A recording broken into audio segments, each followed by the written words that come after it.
Bismillahirrahmanirrahim. Assalamualaikum warahmatullahi wabarakatuh. Alhamdulillahi rabbil alamin. Wabihi nasta'in ala umur dunya waddin. Wa ala alihi wa sahbihi ajmain amma ba'd. Rabbi israh li sadri wa yassir li amri wa hlul 'uqdatam min lisani yafqahu qawli bi rahmatika ya arhamar rahimin. Semoga kita selalu dalam keadaan sehat walafiat, diberikan oleh Allah Subhanahu wa taala sehingga kita dapat belajar dengan secara maksimal dalam pembelajaran online ini ya. Sebelum kita belajar, seperti biasa kita berdoa terlebih dahulu ya. Semuanya ikuti. Bismillahirrahmanirrahim. Rabbi zidni ilma warzuqni fahma. Ya Allah, tambahkanlah aku ilmu dan tambahkanlah pemahaman kepadaku. Amin. Baik, pada pertemuan sebelumnya kita sudah membahas alat gerak ya. Kita sudah membahas alat gerak, ada di halaman 32 ya. Ada alat gerak pada manusia dan makhluk hidup ya, hewan. Baik, sistem gerak pada hewan itu terbagi menjadi tiga ya. Sistem gerak pada hewan itu terbagi menjadi tiga. Yang pertama adalah gerak hewan di dalam air, yang kedua gerak hewan di udara, yang ketiga gerak hewan di darat ya. Jadi kalian harus ingat, sistem gerak pada hewan itu diterapkan di tiga tempat, ada di air, di udara dan di darat ya.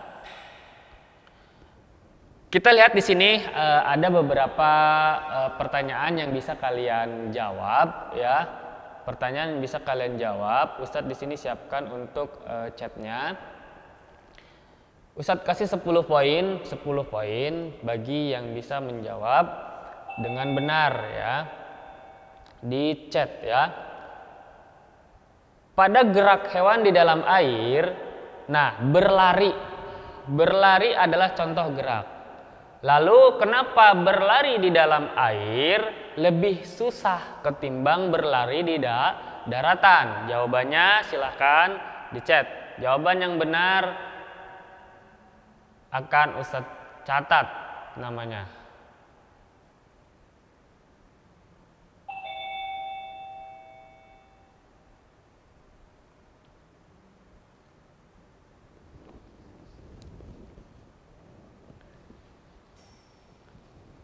Gani, akibat gravitasi kurang tepat.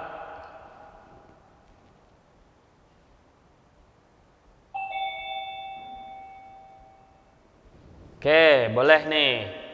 Muhammad Rafi Wardana.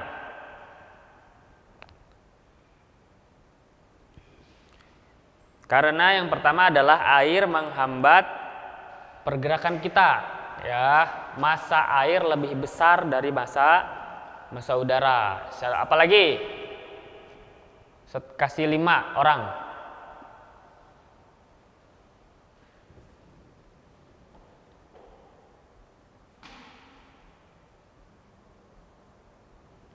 Ya, Gani boleh.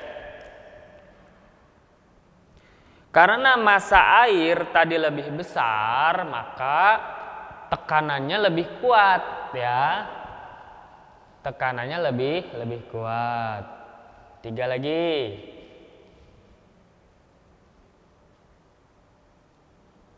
Tekanan sudah ya.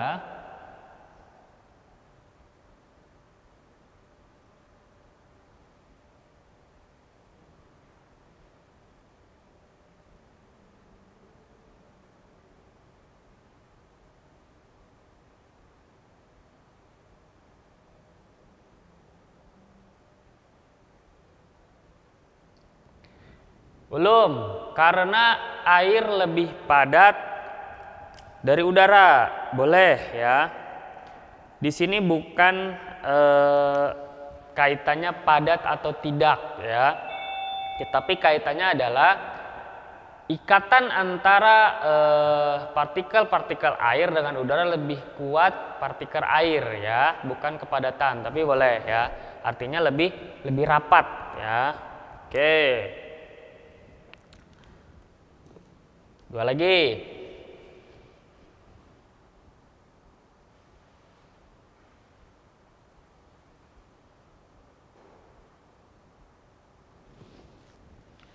Fidranur boleh. Karena di air kita susah untuk memijak ya, tumpuannya itu susah untuk mencari tumpuan. Jadi kita larinya lebih lambat.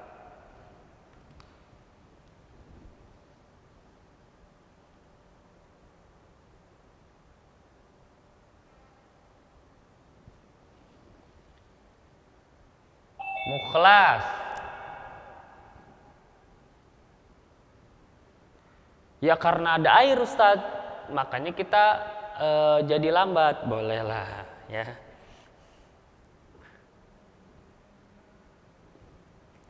Oke, kita tutup ya, sudah dapat 5. Kita lihat pembahasannya. Nah, ada 4 jawaban kenapa berlari di dalam air lebih susah dibanding berlari di darat. Yang pertama, karena di daratan penghambatnya adalah udara. Ya, sedangkan di dalam air yang menghambatnya adalah air. Itu satu ya.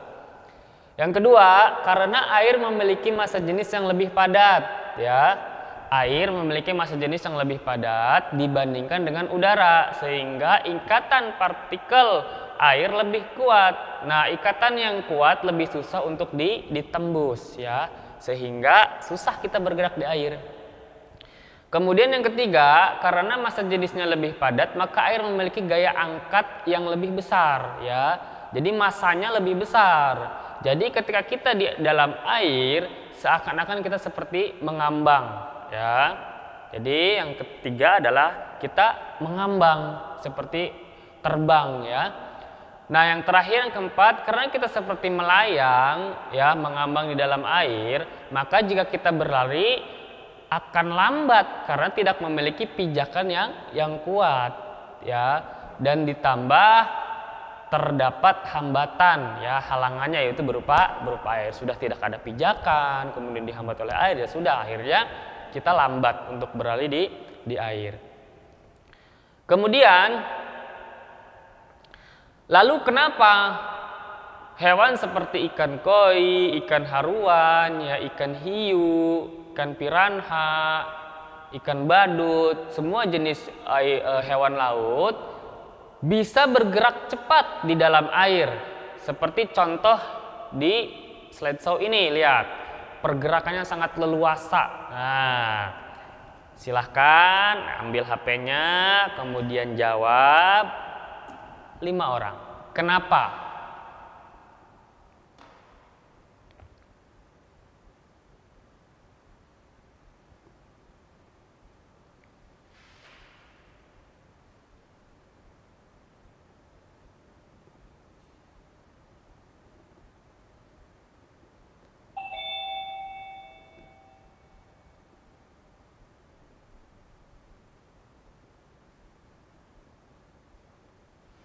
Mukhlas, boleh. Karena dia menggunakan sirip, bukan kaki, ya. Ya, sirip itu salah satu alat gerak ikan, ya.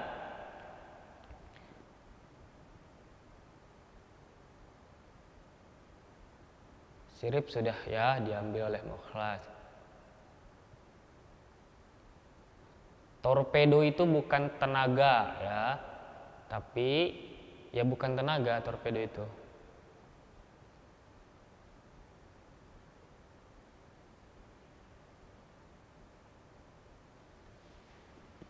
Raffi Wardana, karena itu sudah bentuk adaptasi, agak melenceng ya dari pertanyaan.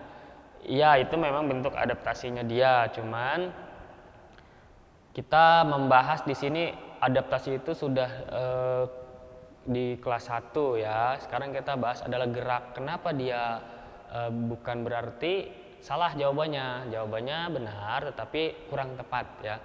Ibaratnya itu mengatakan ya sudah takdirnya Ustadz seperti itu bisa gerak gitu ya. Secara halus seperti itu ya. Ya sudah takdirnya Ustadz bisa gerak gitu ya. Secara halus seperti itu mungkin Raffi. Kurang tepat ya nak.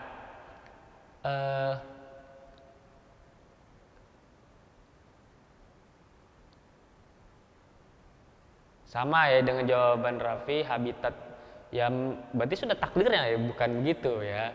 Memang itu semua takdir Allah, tapi kita harus tahu ilmiahnya. Torpedo itu sekali lagi bukan jenis tenaga ya. Sirip sudah.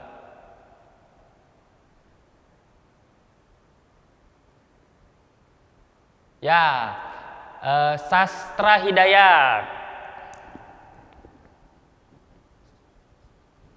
Karena ikan itu licin. Apa yang membuat dia licin? Karena sirip-siripnya ya atau sisiknya.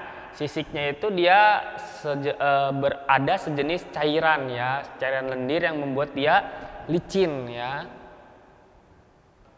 Oke.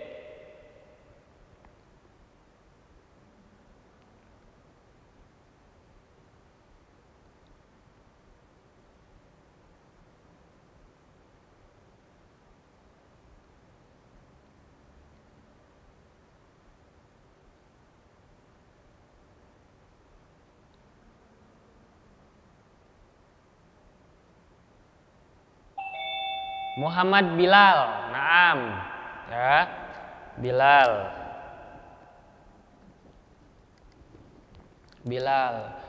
karena memiliki tubuh streamline, ya, tubuhnya berbentuk streamline atau berbentuk torpedo.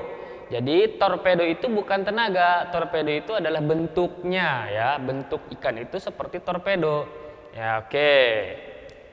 Atau dalam bahasa Latinnya streamline ya. Terakhir ya, karena waktunya sudah lebih dari 1 menit, satu lagi terakhir Ustadz cari. Jika tidak ada kita lanjut materinya.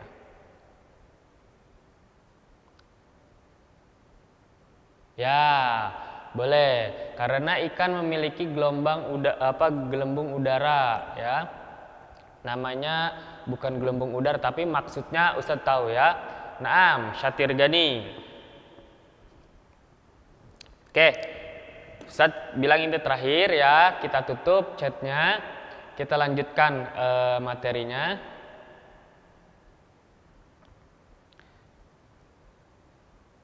Maka jawabannya adalah karena massa jenis ikan lebih kecil dibanding massa jenis air. Harusnya kalian pahami ini tentang hukum Newton ya, kalian bisa tahu jawabannya padahal ya. Kemudian sehingga ikan mengambang ya, melayang di air. Kenapa bisa bergerak? Karena yang pertama ikan mengambang ya. Yang kedua, bentuk ikan yang aerodinamis berbentuk torpedo ya. Bentuk ikan berbentuk torpedo ya. Membuat ikan dapat meluncur cepat walau hanya dengan sedikit pergerakannya. Menggerakkan sirip, set, dia gerak. Menggerakkan ekor, set, dia bergerak ya. Kemudian yang ketiga, tubuh ikan diselimuti oleh sejenis lendir ya, yang membuat ikan menjadi licin, dan karena licin gerakan badannya dengan air, gesekan badannya dengan air kecil ya, sehingga tidak menghambat geraknya. Ini adalah tiga alasan kenapa ikan bisa bergerak dengan cepat ya. Tadi bisa mengambang ya, karena dia memiliki cadangan udara ya, namanya gelembung renang ya. Jadi dia bisa mengambang, kemudian gerak sedikit saja dengan siripnya atau dengan ekor, dia akan melesat ya. Ditambah lagi licin tubuhnya ya. Oke, kita lanjut. Nah, kalian bisa catat dan juga pahami. Di sini alat gerak hewan air ya, terutama ikan ada 6. Yang pertama ada sirip ya, kemudian ada ekor, kemudian ada tulang belakang yang fleksibel. Kita bahas kemarin sudah tulang belakang ya. Beda sekali tulang belakang manusia dengan tulang belakang ikan ya. tulang belakang ikan dia sangat fleksibel ya. Kalau tulang belakang manusia itu cenderung kaku ya, tetap pada posisinya. Dan apabila salah duduk maka sangat sulit ketika sudah tulang belakangnya rusak atau bengkok ya untuk memperbaikinya. Kemudian yang keempat adalah gelembung renang ya. Ikan memiliki gelembung renang yang memungkinkan dia mengambang ke atas, ke bawah, di tengah-tengah ya. Dia bisa mengatur tubuhnya untuk tetap mengambang. Kemudian otot ya. Dia memiliki otot. Yang kalian suka konsumsi ya, yang kalian suka mengkonsumsi ikan, kalian pasti ketika ada ikan gurame kalian ambil dagingnya. Nah, daging itu sebenarnya bukan daging, itu sebenarnya otot ya. Itu sebenarnya otot, itu yang menggerakkan tulang-tulangnya, kemudian sirip-siripnya sehingga ikan bergerak ya. Yang keenam adalah tubuh yang diselimuti sejenis lendir, jadi licin ya. Sisiknya, kemudian kulitnya itu licin ya, ikan itu licin. Kenapa? Itu adalah fungsinya untuk sedikitkan atau mengurangi gaya gesek antara tubuhnya dengan air ya. Kemudian kenapa semua ikan berbentuk streamline atau torpedo? Nah, di sini kita bahas kenapa ikan itu baik ikan tawar, air tawar atau ikan air asin ya. Itu bentuknya rata-rata memanjang ya, seperti torpedo ya. Ada dua pengertian atau alasannya. Yang pertama agar mudah bergerak ya. Kenapa mudah bergerak? Karena dia berbentuk torpedo sehingga ketika menubruk air ya, daya hantamnya itu sedikit karena dia berbentuk torpedo. Berbeda misalkan bentuknya kubus ya. Bentuknya kubus. Kalau bentuknya kubus, kotak misalkan, kemudian dia nabrak air ya akan susah. Ya, kita saja ketika di kolam renang mendorong ember yang berbentuk kubus ya, itu sangat dengan susah payah tenaganya. Berbeda ketika kita mendorong batang kayu ya, batang kayu yang lurus kita dorong cepat ya.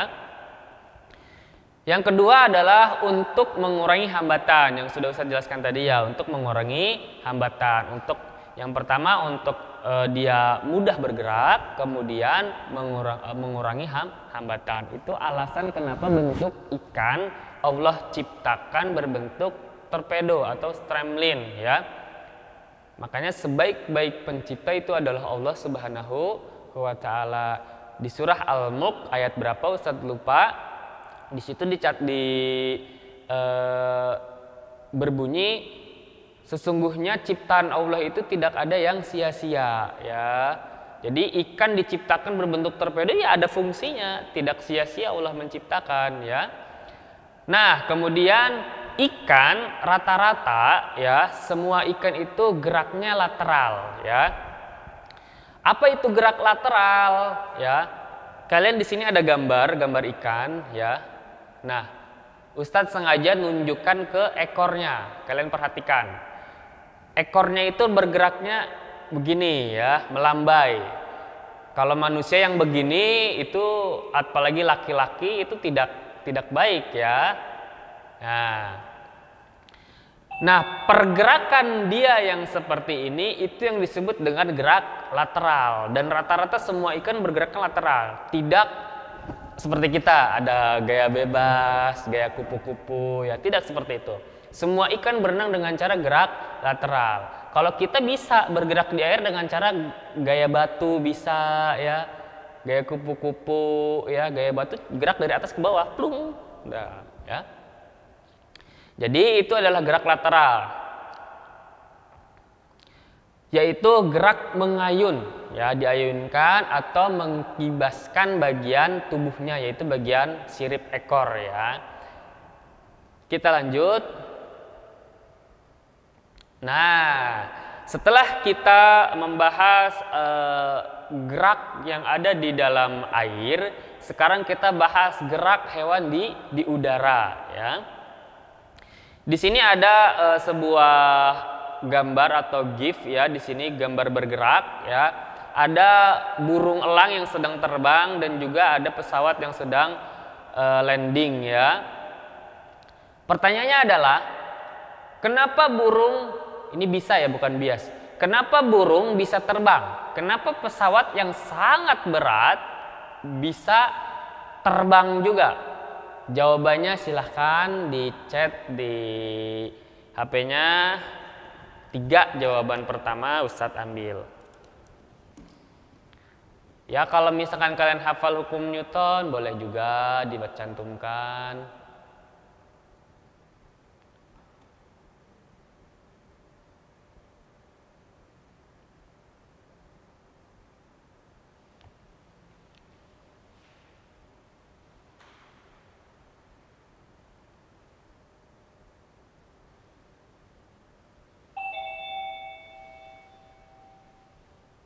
Rafif Sarif, ya karena punya sayap Ustadz, makanya bisa terbang.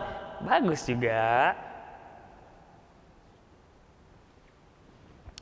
Kenapa burung bisa terbang? Punya sayap Ustadz.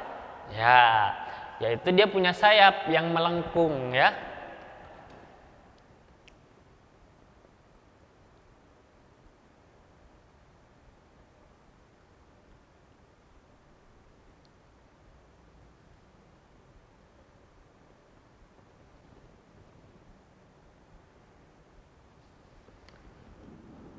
Raffi Wardana.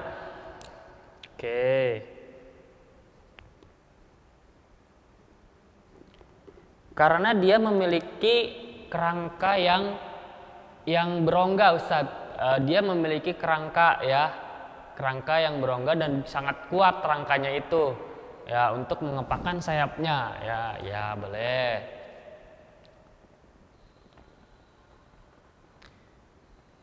Zaidan. Ya, karena ada dorongan ke atas. Nah, ini masuk hukum Newton. Hukum Newton ketiga, ya, ada aksi dan reaksi, ya. Ketika dia mengepakkan sayapnya, itu adalah aksinya. Reaksinya adalah sehingga mengakibatkan adanya dorongan udara untuk dia terbang ke atas. Begitupun pesawat, ya, ada aksi dan reaksi. Akan kita bahas nanti.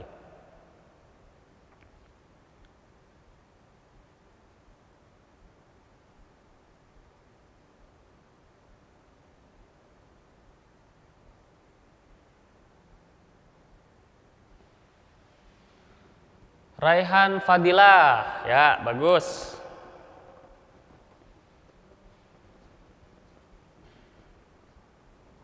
Karena burung memiliki masanya lebih kecil Ustadz. Sebenarnya massa ini tidak begitu berpengaruh ya, karena buktinya pesawat yang memiliki massa yang segitu besar saja itu bisa tetap terbang ya. Tapi boleh juga ya.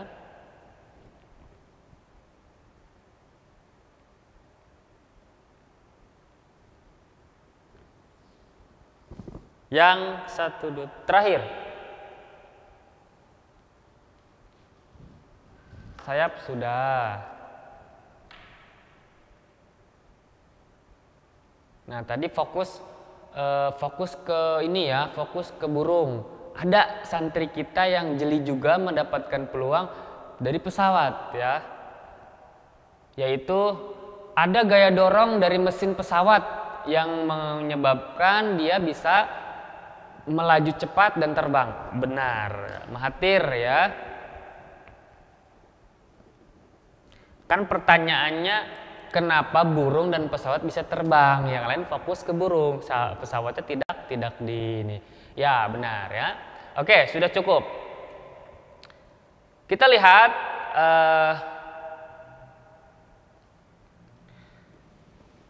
pada dasarnya semua yang kalian jawab itu adalah yang menjadi patokan atau yang menjadi salah satu mewujudkan untuk burung dan pesawat bisa terbang. Pada intinya, kenapa bisa terbang? Karena burung dan pesawat memiliki gaya angkat dan gaya dorong yang kuat. Ya, memiliki gaya angkat dan daya dorong yang kuat. Burung memiliki daya angkat dengan cara mengepakkan sayapnya. Ya. sehingga dia terangkat ke atas, ya, ada reaksi dari udara. Kemudian pesawat dia memiliki daya dorong yang kuat, ya, ada mesin yang mendorong dia untuk melaju sangat kuat. Pesawat tidak ada yang bergerak dengan kecepatan 60 km per jam, tidak ada, ya. Kalau dia kecepatan 60 km per jam akan jatuh, ya. Rata-rata pesawat itu terbang dengan kecepatan lebih dari 300, ya. Sangat cepat, ya. Makanya perjalanan dengan menggunakan pesawat dibandingkan perjalanan dengan menggunakan kuda lebih cepat menggunakan pesawat, ya. Jadi kalau misalkan kalian ada perjalanan jauh, jika tidak ada kuda, naiklah pesawat. Jika tidak ada pesawat, bikinlah pesawat, ya, seperti itu. Gaya angkat dan gaya dorong yang kuat. Untuk mendapatkan gaya angkat dan gaya dorong yang kuat harus memiliki syarat di bawah ini yang kalian sebutkan tadi sudah masuk, ya. Yang pertama adalah memiliki sayap yang melengkung, ya. Jadi sayapnya itu tidak hanya sekedar sayap, tetapi ada perhitungannya. Bagaimana lengkungnya, kemudian lengkungnya ke bawah apa ke atas, seperti itu, ya. Kemudian yang kedua memiliki otot yang kuat atau memiliki tenaga yang kuat, ya. Burung jika dia mengepakkan sayapnya tidak cepat atau tidak kuat, maka tidak akan bisa terbang, tidak bisa mengangkat tubuhnya ke atas, ya. Maka harus memiliki otot yang kuat. Kemudian pesawat, jika tadi Ustadz bilang kecepatannya hanya 60 km per jam, ya. Seperti kecepatannya Ustadz Andri saat mengendarai motor, ya, maka tidak akan terbang, ya. Marquez dengan kecepatan di tikungan ada 300 km per jam, ketika dia jatuh, motor itu tidak kegeleser, tapi mental terbang, ya. Lompatlah, bukan terbang, ya, karena terbang itu harus jauh jaraknya, ini tidak, ya, karena dia cepat, saking cepatnya, ya. Jadi kecepatan itu sangat berbanding lurus dengan terbang, ya. Yang ketiga, memiliki kerangka yang kuat. Burung pastikan memiliki kerangka. Apa itu kerangkanya? Tulang-tulangnya, ya. Tulang-tulang di sayapnya. Kemudian bulu-bulunya yang berongga itu kuat, ya. Kuat dan juga ringan, ya, kuat dan ringan. Jika tidak kuat dan ringan, maka akan sulit. Pesawat, kenapa bahan pesawat itu tidak menggunakan besi, tetapi ada campuran karbon dan lain sebagainya? Karena besi itu berat, ya. Besi itu berat, ya. Dan yang terakhir, yang keempat adalah dia harus memiliki rangka yang ringan, ya. Nah, lihat gambar di sini. Tadi yang landing ini pesawat yang sedang take off. Pesawat yang sedang take off ini, yaitu dia memerlukan torsi atau tenaga yang kuat, gaya dorong yang kuat. Nah, di sini pada gerak hewan di udara ini erat kaitannya dengan hukum Newton ketiga. Kenapa erat kaitannya dengan hukum Newton ketiga? Yaitu di mana berbunyi hukum Newton itu adalah ada aksi maka akan ada reaksi. Burung yang mengepakkan sayapnya itu adalah aksi dia, ya, sehingga udara bereaksi untuk mendorongnya ke atas. Pada pesawat aksinya adalah mengeluarkan tenaga dorong dengan cara di situ ada mesin, ya, mesin pendorongnya, ya. Dilihat di sini. Di sini di GIF ini ada 4 mesin untuk mendorong dia, untuk membesarkan daya dorongnya dia atau gaya dorongnya dia, ya. Dan mesin itu beda-beda. Mesin jet itu hanya ada satu di bagian belakang. Kemudian mesin Garuda itu di kiri kanan sayapnya ada 2, ya. Nah, ini pesawat tempur ada 4, ya. Beda-beda. Kalau helikopter ada 1 baling-baling di atas, ya. Nah, sehingga dengan adanya daya dorong yang kuat mengakibatkan di situ ada reaksi, ya, ada reaksi mengangkatnya ke atas dengan memberikan tekanan pada sayap. Udara memberikan reaksi pada sayapnya, ya. Makanya sayapnya itu dia bentuknya tidak lurus. Lihat di halaman 47 di situ bentuk sayapnya itu tidak lurus. Dan ketika kalian pernah naik pesawat di bangku dekat jendela dekat sayapnya, ketika sayapnya itu ketika mau take off, sayapnya itu dia akan menekuk ke bawah ya. Jadi menekuk ke bawah. Set. Nah, agar anginnya itu membuat dia terbang, menekan ke bawah. Ketika sudah di atas, sudah stabil, maka akan dinaikkan lagi. Nah, seperti itu ya. Oke, lanjut. Di air sudah, di udara sudah. Kita sekarang bahas yang di darat ya. Yang di darat kita tidak perlu pembahasan yang detail karena kita sudah melakukannya sehari-hari, maka kita sudah banyak prakteknya sehari-hari. Jadi intinya semua hewan, semua makhluk hidup di darat ya, semua hewan, semua manusia ya, itu dia akan bergerak ya, akan bergerak. Tidak ada hewan atau manusia yang tidak bergerak kecuali sudah meninggal atau mati ya. Dan alat gerak pada hewan dan juga manusia itu ada 3, ada rangka, ada otot, dan ada persendian ya. Sudah kita bahas pada pertemuan sebelumnya ya. Jadi yang mengakibatkan bergerak itu 3 ini ya, dan tentunya dikontrol oleh syaraf ya. Nah, selama ketiga alat gerak ini berfungsi dengan baik, tidak ada yang luka, tidak ada yang cacat, tidak ada yang kesleo atau patah dan lain sebagainya ya, maka akan bergerak dengan leluasa di daratan ya.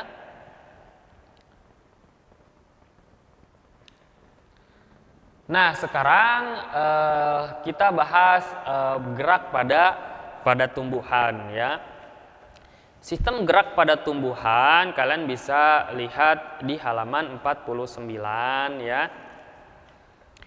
Sistem gerak pada tumbuhan akan dibagi 2 pembahasan ya. Pembahasan pertama kita akan bahas di sini pembagiannya, kemudian keterangan dan secara detailnya kita akan bahas di pertemuan selanjutnya karena lumayan banyak ya. Jadi sebenarnya kalian ini ketika kita lihat tumbuhan itu, kita lihat dengan kasat mata tumbuhan itu nih bergerak hanya ketika ditiup angin.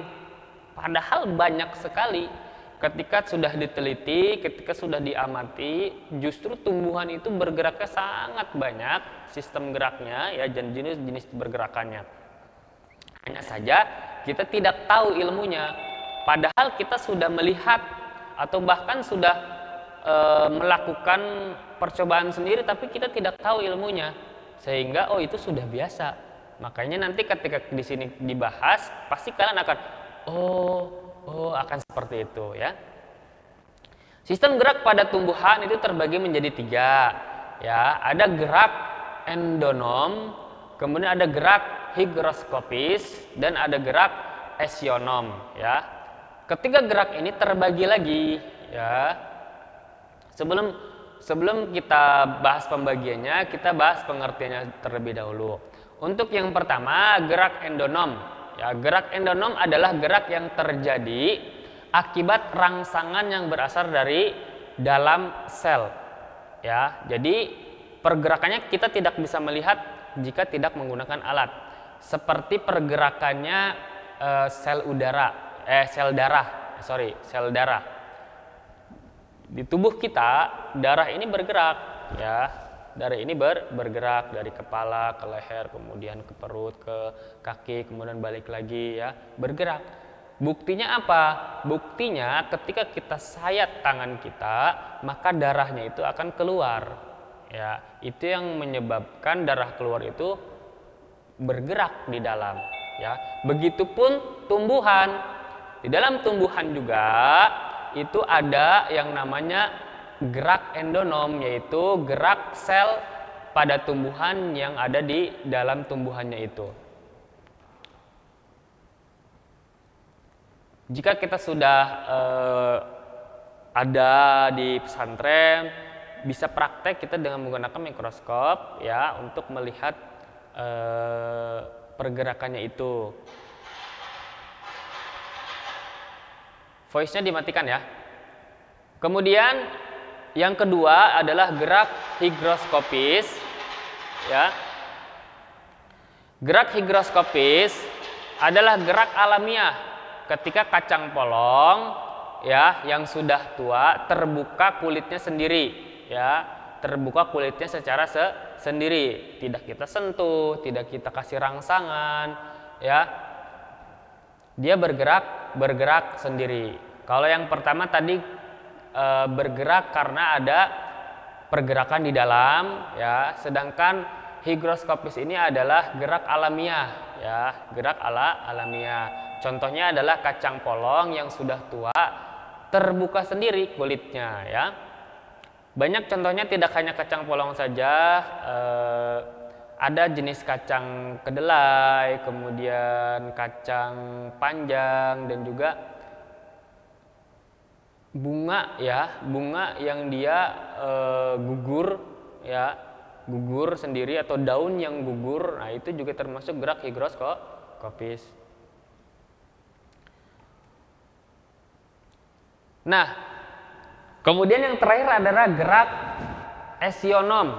Gerak esionom ini itu banyak pembagiannya ya. Gerak esionom terbagi menjadi 3. Ada gerak tropisme, ada gerak taksis, dan gerak nasti ya. Nah, ini gerak-gerak ini yang akan kita bahas di pertemuan selanjutnya. Di sini akan menjelaskan gerak esionom itu apa ya. Gerak esionom adalah gerak tumbuhan yang disebabkan oleh adanya rangsangan dari luar tumbuhan itu sendiri ya, atau rangsangan dari sekitar tumbuhan itu ya.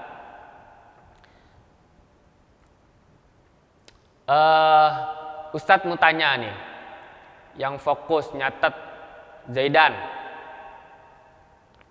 nyalakan voice-nya.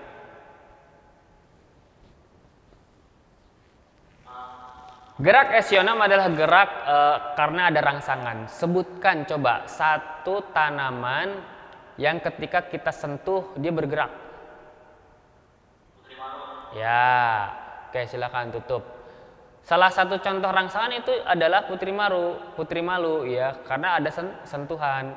Nah, gerak akibat rangsangan dari luar ini terbagi 3 ya. Ada gerak tropisme, ada gerak taksis, ada gerak nasti ya. Kemudian gerak tropisme terbagi lagi ya. Kemudian gerak nasti terbagi lagi, hanya gerak taksis yang tidak terbagi ya. Nah, pembahasan ini akan kita bahas di pertemuan selanjutnya. Oke, pertemuan pada siang hari ini cukup sampai sini. Besok atau selanjutnya kita akan bahas macam-macam gerak esionom ya. Ada di halaman 40.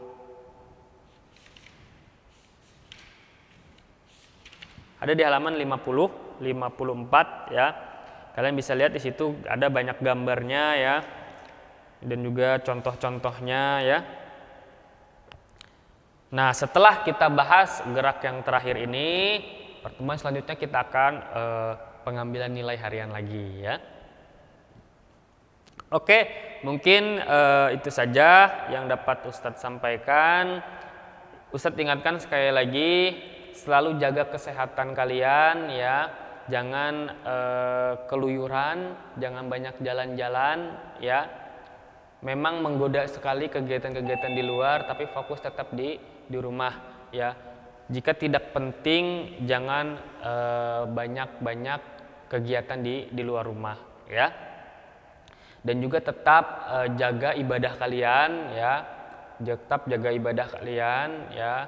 Sholat malamnya, kemudian zikir pagi petangnya, seperti halnya yang kalian lakukan di pesantren, ya. Ustadz tutup, mari kita tutup dengan baca doa kafaratul majlis. Subhanakallah wa bihamdik, asyhadu alla ilaha illa anta, astaghfiruka wa atubu ilaik. Assalamualaikum warahmatullahi wabarakatuh.